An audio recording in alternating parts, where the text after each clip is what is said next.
Welcome back to IGN Live from Gamescom in Germany. Now we're going to take a look at SteamWorld Dig for Wii U, new version. Brian's here to tell us all about it.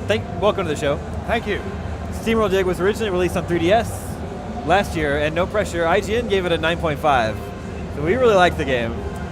Well, hopefully we can stay consistent with the Wii U version. I'm sure you made lots of additions and improvements, but first, maybe just tell us a little bit about what is SteamWorld Dig all about? Well, okay. We like to think of it as a platform mining adventure. Okay. And that means that the movements are that of a platformer, and the objective obviously is mining, and it has this emergent gameplay. So it has a defined beginning, middle, and end. So it is an adventure. Sure. You follow this guy Rusty, who is a steam-driven robot who just inherited a mine from his deceased or defunct uncle. The robot has an uncle. Yeah, well, obviously every robot has an uncle. And so he arrives at this mine, and there's obviously something wrong with this mine or with the underground, because the city, the little town on the top of the mine is really clearly suffering. So Rusty needs to find out what this is, and it's sort of bit by bit you get more of the story of the game. I see what you mean by the platforming. He's got his wall jumping going on. Yep. Seems pretty agile. Yep, he's very agile. It's a robot thing. Yeah. So what you do is you dig for minerals, and you have to upgrade your stuff, since as you go further down, the earth gets more and more densely packed, and it gets more difficult to sort of chew your way through. So you need to upgrade your equipment, and you do that by getting to the surface, where you can actually talk to people about selling your minerals and then upgrading your equipment. And so it's that sort of like it's a very comfortable rinse and repeat cycle in this game. Sure. And eventually also you will run into upgrades that are underground at different locations. The game is randomly generated, so these upgrades will, these caves where the upgrades are, will appear in different places every time you play the game. Okay.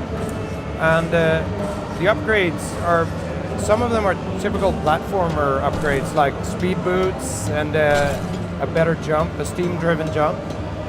But then there are some really funky upgrades as well. So, and there are some baddies underground, some very simple monsters like the one below there, and then you have some more sinister characters that appear.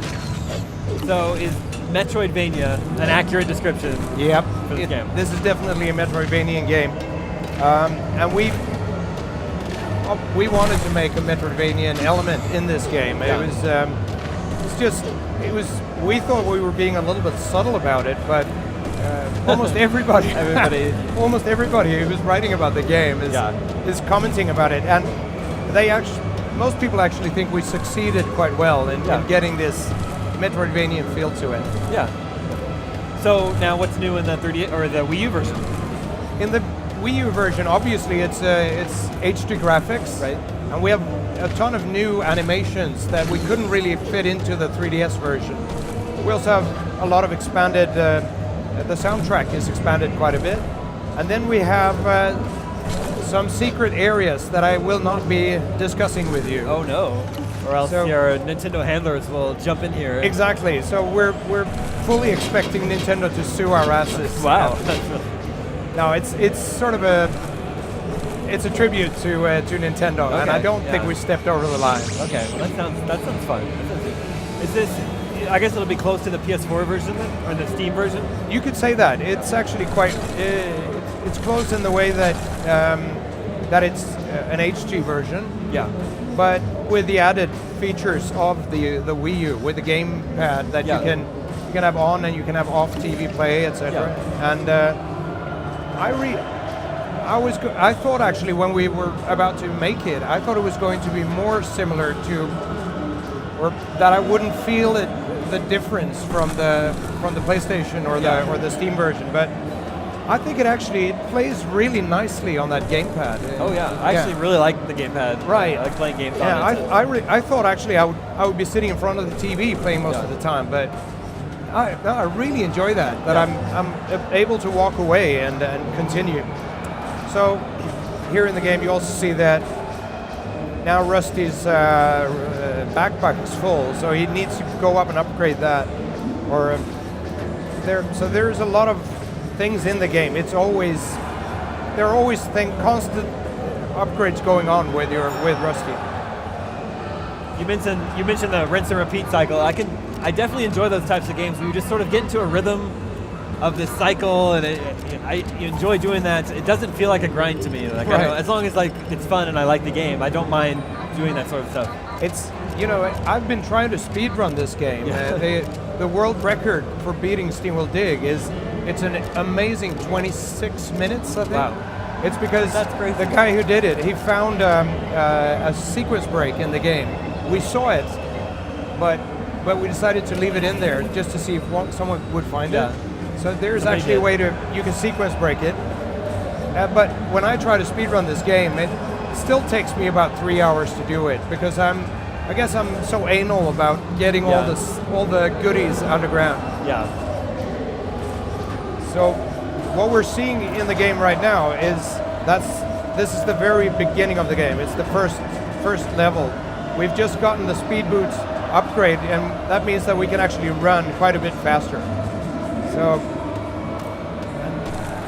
and now the objective of the game is just to go down. It's a platformer in the sense that you're always moving in one direction and you're jumping about on ledges, etc. But there's only one direction in this game, and that's the only way is down, maybe. Sure. Is there an end? Is there a bottom? Oh, there's very much a bottom.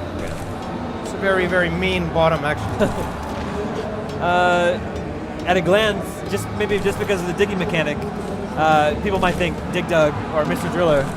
But do you like these games? Are they any sort of inspiration? It's like I'm so old that I played Dig Dug when it was new, right? Yeah. Right, and I'm there. All of those old arcade games. Yeah. I mean, I love that, and if we're not into stealing things, but we really want to sort of be inspired by stuff, and then we don't want to sort of hide what we're being inspired by. So yeah, there are definitely some Dig Dug mechanics in the game, and with the overall flow of the game being a Metroidvania game, we don't have a problem with sort of being compared or being put in a genre like that, as long as you're being compared to some really, really nice stuff. Yeah. Classic games here. Yep. So the next game we're working on is going to be also in the SteamWorld universe, but it's going to be a totally different sort of game mechanic. It's a very radically different game. It's a dating sim. Sorry? It's a dating sim. Yeah, it's a dating game, exactly. Did I tell you that? Yeah. Right here. Well, you're mentioning other games. Isn't Rusty appearing in another game? Isn't he in Hex Heroes? Yeah, that was actually quite fun because the makers of Hex Heroes had made a beautiful game called The Bridge. Yeah. And they contacted us and said that they're trying to round up a lot of indie developers or indie characters to have them appear as cameos or as playable characters in that game. And we just thought, yeah, sure, why not? That would be cool. So I look forward to seeing how he looks in that. There's a bunch of other, like indie game characters in that game. Right, yeah. So yeah, SteamWorld Dig. If you're into games that progress over time and sort of grow on you, and that you really want to immerse yourself into, I think SteamWorld Dig is a truly great game. We talked about Metroidvania. How do you feel about that term? You think that's it's used a lot? Yeah, it's used a lot, and is it overused? I think maybe it's maybe I would rather say that we have we're very fond of categorizing stuff. Well, right? that's just kind of human nature, right? Yeah, and it means some games might be on the fringe of being a Metroidvania, but it doesn't matter. I think it's a really cool reference. If you had to choose one, would you choose Metroid or Castlevania? Metroid, yeah. Really? Oh yeah. Okay. I would. Right. What's the best Metroid game? I would say Super Metroid. It's got to be Super Metroid. Right? I mean, I like them all really. Even Metroid Pinball, I think. Yeah. Brian, thank you so much for coming by the show. Thanks so much. SteamWorld Dig is out on Wii U. It has a release date, right? August 28th? August 28th I think that's on the Wii U. You got to get it. And then stay tuned for something else in the SteamWorld universe. Coming sometime early next year. Early next year. Brilliant game as well. Yeah. Thanks a lot. Stay tuned. We've got lots more coming for you here live from Gamescom, brought to you by Dead Island 2, right after these messages.